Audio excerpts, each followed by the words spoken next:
Hi guys! For this video, gagawa lang ako ng simple margarita recipe.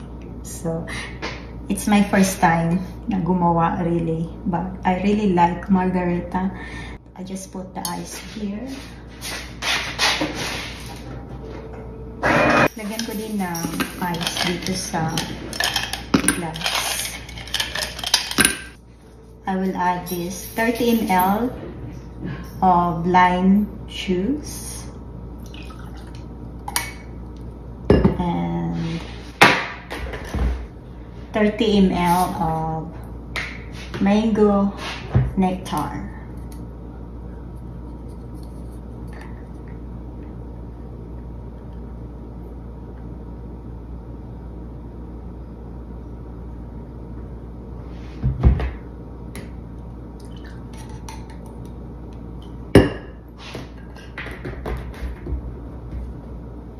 Next, 60 ml of tequila.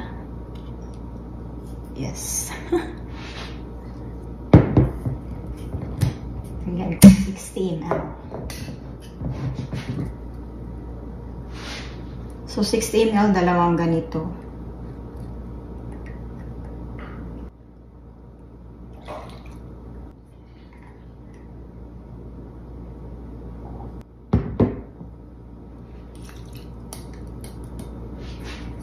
And that's it.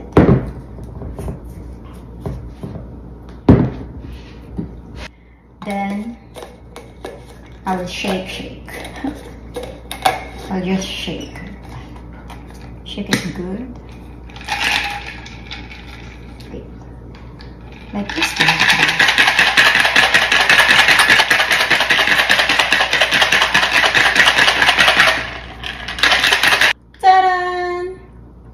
It's ready. Smells good. So here's my glass. You just put it here.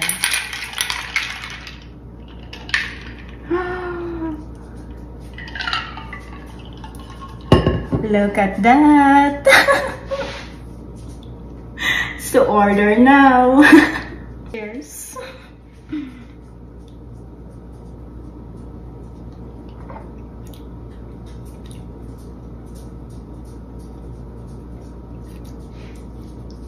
Gusto ko talaga ang margarita.